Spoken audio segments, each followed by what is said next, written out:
Good morning बच्चों। आज हम साहित्य सागर में प्रेमचंद जी की कहानी पढ़ेंगे, बड़े घर की बेटी। पहले हम थोड़ा सा प्रेमचंद जी के बारे में जान लें। प्रेमचंद जी का जन्म 31 जुलाई 1880 को वाराणसी के पास लम्ही नामक गांव में हुआ था। प्रेमचंद जी को उपन्यास सम्राट के नाम से भी जाना जाता है। इनका वास्तविक नाम धनपत राय था। बचपन इनका आर्थिक संकटों से गुजरा।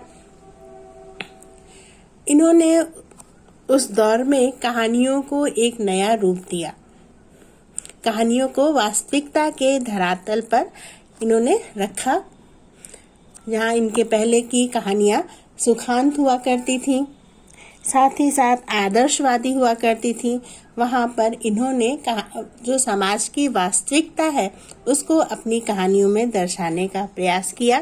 तत्कालीन ग्रामीण समाज, कृषकों की दशा, राजनैतिक दशा, व्यवस्था, सब कुछ, सामाजिक दशा, ये सब कुछ इन्होंने अपने उपन्यासों में दर्शाया है। इसीलिए इनके उपन्यास हमारे हृदय को आज भी छूते हैं। इन्होंने आदर्शवादी और यथार्थवादी दोनों ही रूप अपने उपन्यासों में प्रत्यक्ष किया। 8 अक्टूबर 1936 को इनका देहांत हुआ। अब हम इनकी कहानी पढ़ते हैं, बड़े घर की बेटी। बड़े घर की बेटी इस कहानी में मुंशी प्रेमचंद जी ने मन की उदारता को, मन के बड़प्पन को ही बड़े होने की पहचान बताया है। इस कहानी को अब हम पढ़ना शुरू करते हैं। बेनी माधव सिंह गौरीपुर गांव के जमींदार और नंबरदार थे। उसके पितामह किसी समय बड़े धन-धान्य से संपन्न थे। गांव का पक्का तालाब और मंदिर, जिसकी अब मरम्मत भी मुश्किल थी, उन्हीं के कीर्ति स्तंभ थे। बेनी माधव सिंह अपनी आधी से अधिक संपत्ति वकीलों को भेंट कर चुके थे। उनकी वर्तमान आय 1000 वार्षिक से अधिक न थी। बेनी माधव सिंह के बारे में पहले पैराग्राफ में उन्होंने बताया है कि वो गौरीपुर गांव के जमींदार और नंबरदार थे, वहाँ के रहने वाले थे और संपन्न माने जाते थे। उनके पितामह यानी उनके बाबा किसी समय में धन-धान्य से संपन्न थे, एक अमीर व्यक्ति थे। उनके नाम से उन्होंने गांव में पक्का तालाब बनवाया, मंदिर बनवाया। उनके बनाए हुए मंदिर और तालाब अब स्थिति में थे कि अब उनकी मरम्मत का काम भी मुश्किल है। यानी बेनी माधव सिंह कभी संपन्न थे, लेकिन वर्तमान में वो उतने अधिक संपन्न नहीं थे कि वर्तमान में मरम्मत का काम भी बहुत मुश्किल से हो सकता था। यानी पैसे रुपए की थोड़ी किल्लत थी। क्योंकि उनकी आधी से अधिक संपत्ति वकीलों की भेंट चढ़ चुकी थी। तमाम तरह के मुकदमेबाजी चलती थी और जिसमें उनका पैसा अच्छा खासा खर्च हो चुका था। उनकी वर्तमान आय 1000 सालाना, यानी एक साल में 1000 रुपए से अधिक उनकी आय नहीं थी। हम कहानियों को पढ़ते समय ये ध्यान रखते हैं कि कहानी किस समय में लिखी गई है। जिस समय की ये रचना है उस समय 1000 रुपए एक अच्छी खासी रकम होती थी, लेकिन फिर भी इतनी ज़्यादा नहीं थी कि जिसकी भी ये आमदनी हो उसे एक संपन्न व्यक्ति कहा जा सके। एक सामान्य मध्यम वर्गीय परिवार के अंतर्गत ही उसे रखा जा सकता है। ठाकुर साहब के 2 बेटे थे। बड़े का नाम श्रीकंठ सिंह था। उसने बहुत दिनों के परिश्रम और उद्योग के बाद BA की डिग्री प्राप्त की थी। अब एक दफ्तर में नौकर था। बेनी माधव सिंह के 2 बेटे थे। बेनी माधव सिंह के लिए ही ठाकुर साहब शब्द का प्रयोग किया है प्रेमचंद जी ने। उनके 2 बेटे थे। बड़े बेटे का नाम श्रीकंठ था, जिसने बहुत मेहनत करके, परिश्रम करके और BA तक की पढ़ाई कर ली थी। BA की पढ़ाई उस समय कुछ मायने रखती थी और अब वो सरकारी नौकरी कर रहा था। एक दफ्तर में छोटी सी नौकरी कर रहा था। छोटा लड़का लाल बिहारी सिंह दोहरे बदन का सजीला जवान था। भरा हुआ मुख, चौड़ी छाती, भैंस का 2 सेर ताजा दूध वह सवेरे उठकर पी जाता था। छोटे बेटे का नाम, बड़े का नाम तो श्रीकंठ था, छोटे का नाम लाल बिहारी था, जो एक पहलवान का काम करता था, पहलवानी का काम करता था, दोहरे बदन का यानी लंबा चौड़ा जो है शरीर था उसका, भरा हुआ मुख था, चौड़ी छाती थी और खाने पीने में ऐसा था कि सुबह उठते ही 2 से भैंस का लगभग 2 किलो भैंस का दूध वो सुबह उठते ही पी जाता था।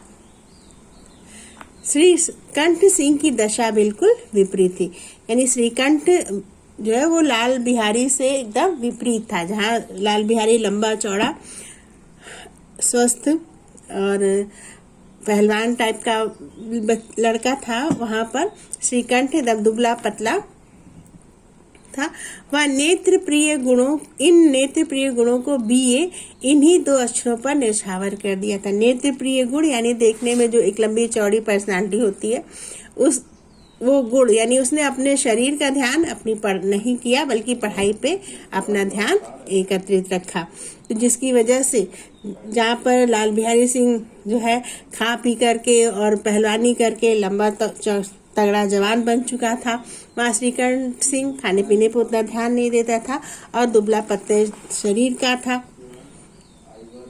बस एक विशेषता ये थी कि उसने सरकारी नौकरी कर ली थी और चेहरा भी उसका कांतिहीन हो गया था। इन 2 अक्षरों ने उसके शरीर को निर्मल और चेहरे को कांतिहीन बना दिए थे। यानी बीए की पढ़ाई में ही उसने अपना सारा ध्यान लगाया था, तो जिस वजह से वो चेहरा भी उसका कांतिहीन यानी सुंदरता से रहते, यानी रूखापन उसके चेहरे पर आ गया था, लेकिन शरीर मन उसका एकदम निर्मल था।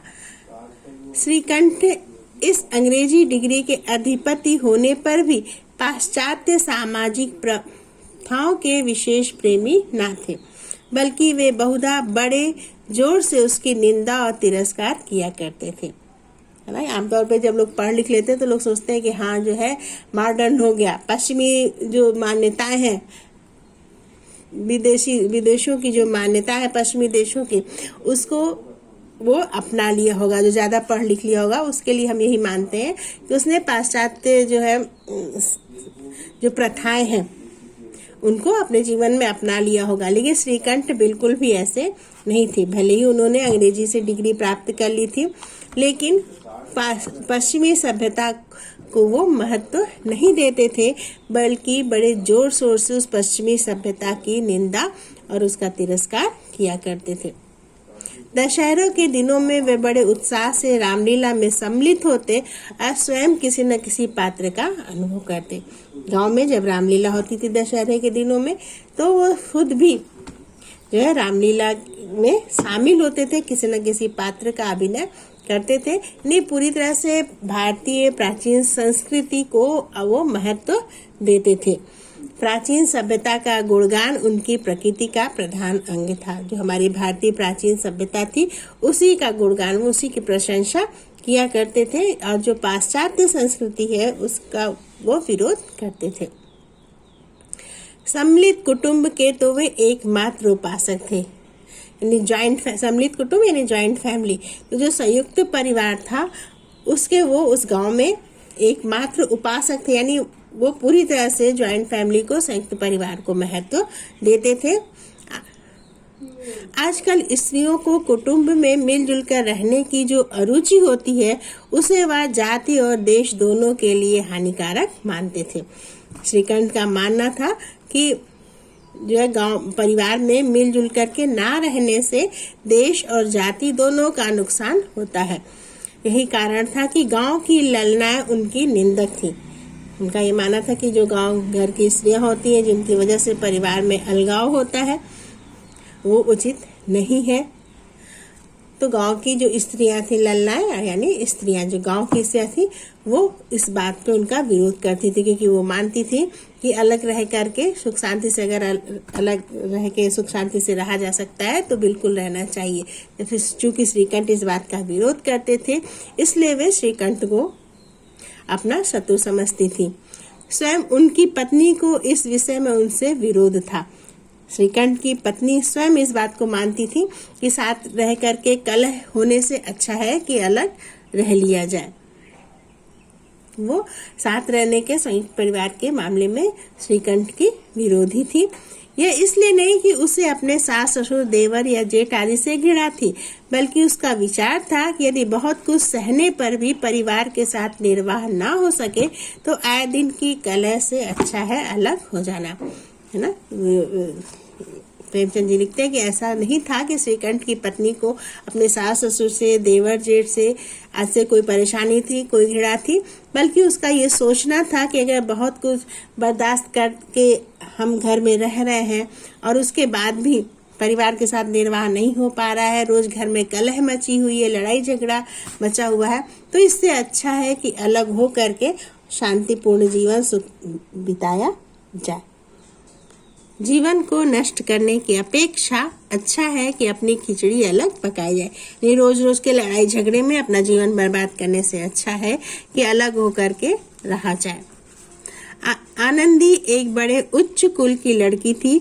उसके बाप एक छोटी सी रियासत के ताल्लुकेदार थे। अब आनंदी जो श्रीकंठ की पत्नी थी, उनके बारे में बता रहे हैं प्रेमचंद जी कि वो एक बड़े उच्च खानदान की, उच्च कुल की लड़की थी। उसके बाप एक छोटे से रियासत, यानी जो कई गांव को मिला करके रियासत बनती है, उसके ताल्लुकेदार थे, यानी एक बड़े जमींदार थे। विशाल भवन, एक हाथी, 3 कुत्ते, झाड़ फानूस, ऑनरेरी मजिस्ट्रेटी और रीढ़ जो एक प्रतिष्ठित ताल्लुकेदार के योग्य पदार्थ है, यहाँ सभी विद्यमान थे। यानी एक जो रईस जमींदार है उसकी जो पहचान होती है कि उसके यहाँ उसका एक बहुत विशाल घर हो, भवन हो, उसके घर हाथी घोड़े पाले जाएं।